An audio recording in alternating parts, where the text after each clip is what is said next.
It might be fun if you haven't seen it yet. I think it's an unbelievable cover. It's the cover story, by the way, in the New York Magazine. And on the cover, a Canadian beaver, our proud Canadian beaver, looking very angry, by the way, while he is choking an American bald eagle. So the symbols of Canada, our national animals, the symbols of the U.S., and basically an article that talks about, and it's pretty in-depth, about how angry Canadians are right now and have become over Americans, specifically, of course, Donald Trump.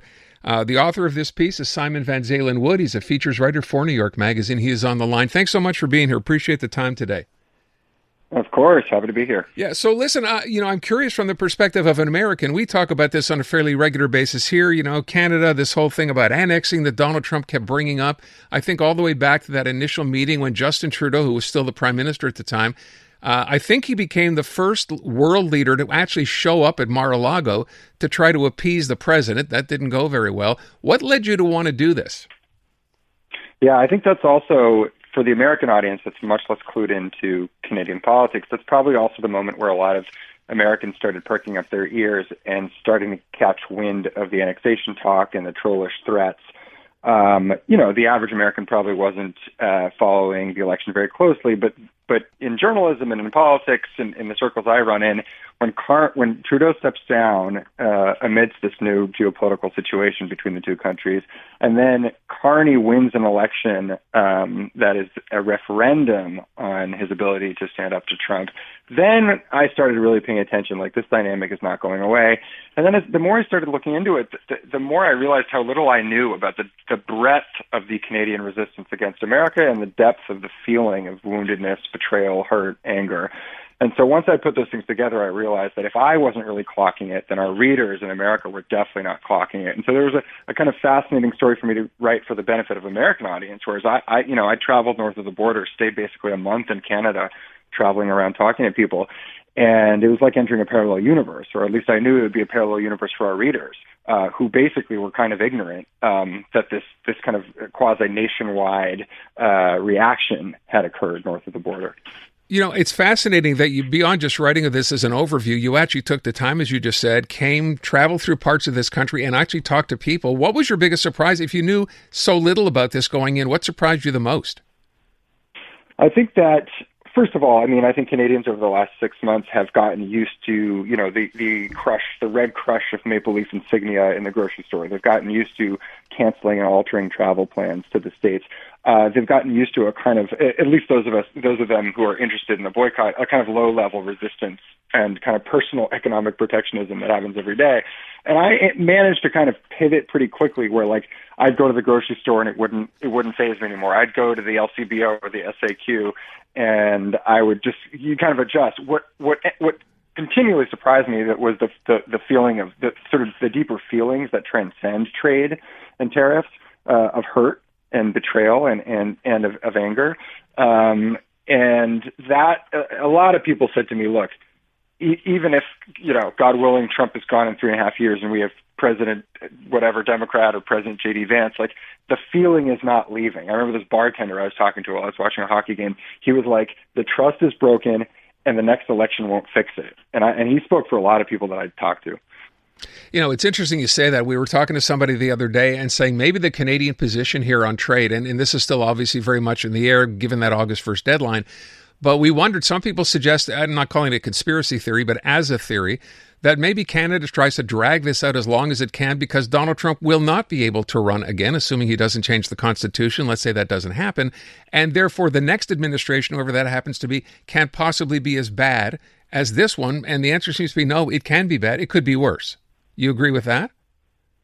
I don't think so. I think it can't be as bad because I think what he's doing sort of transcends trade war. I think there's a bullying instinct that even a trade hawk like J.D. Vance wouldn't share.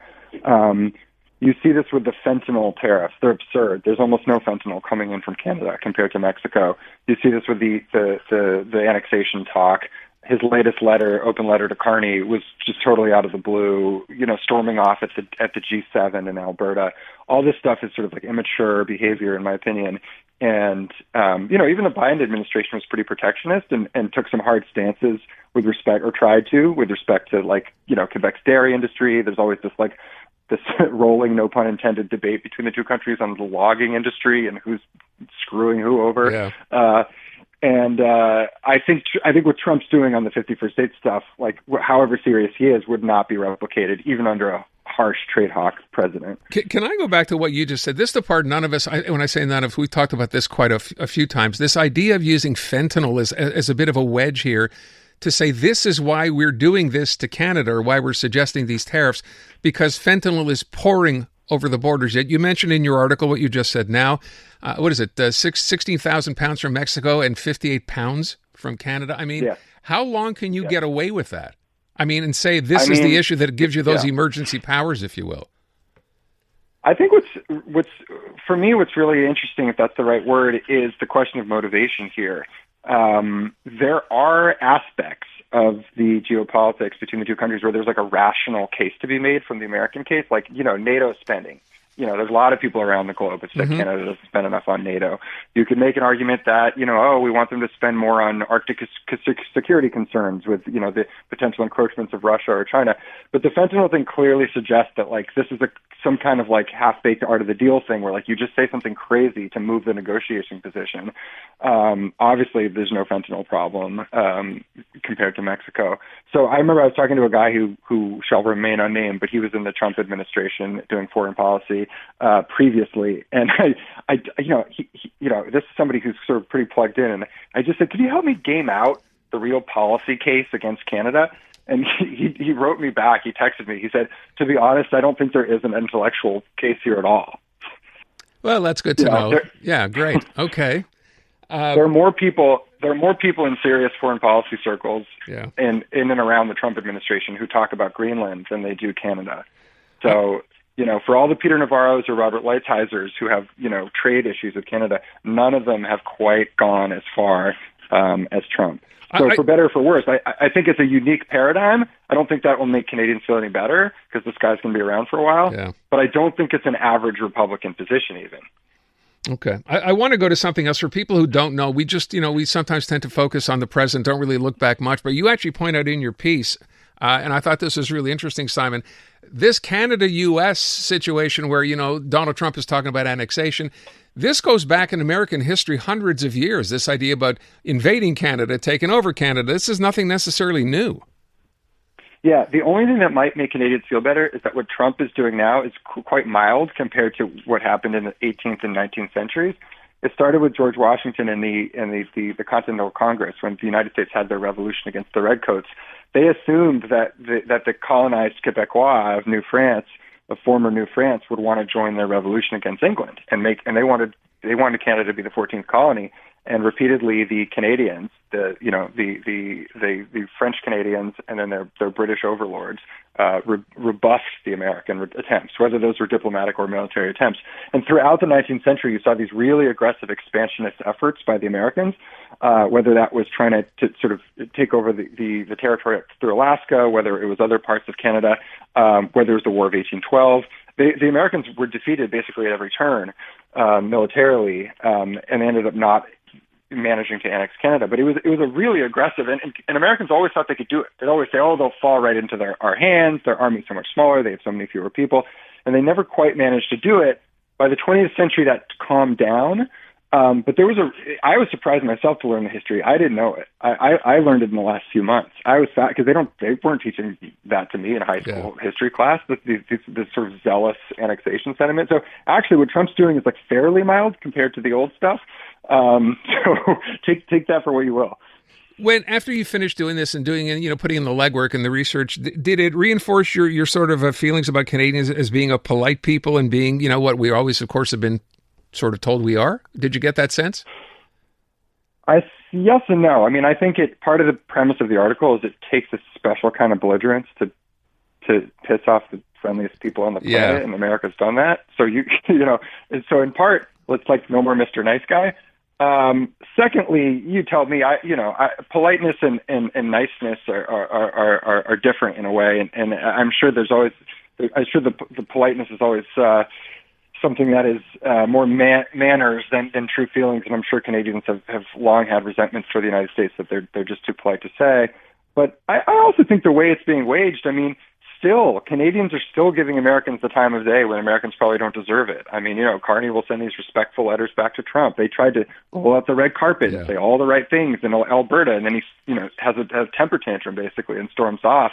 Nobody that I met, told me to go back from where I came from, whereas I heard stories of Canadian snowbirds who spent a lot of time and money in Florida getting told to go back where they come from. So I reinforce the idea that, yes, there is a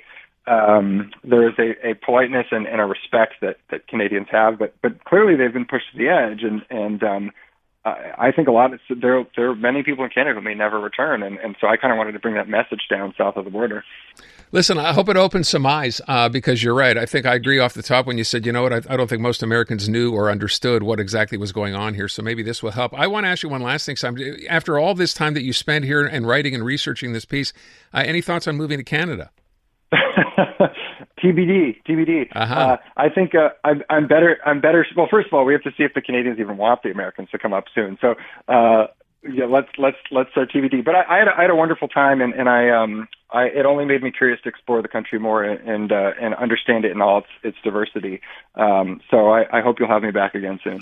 I want to read the last paragraph here, which says in your piece, if all this sounded like a civilized way to conduct a trade war, well, that only underscores the rift. It takes a special kind of belligerence to piss off the nicest people on the planet. With friends like us, who needs enemies? And if our enemies now include Canada, we probably don't have any friends left at all, which I guess says a lot. Hey, Simon, I very much appreciate your time. And I don't know, maybe we're going to follow up on this a few months from now and see what kind of reaction you've had from your American readers, because I'm sure you get lots. It'll be kind of fun to break that down. Thanks so much. Sure. Call me. Bye. Take care. You bet. Call me. Simon Van Zuylen-Wood. The article is in New York Magazine. It's in the current edition. If you see the one with the Canadian beaver choking the American bald eagle, that's the one.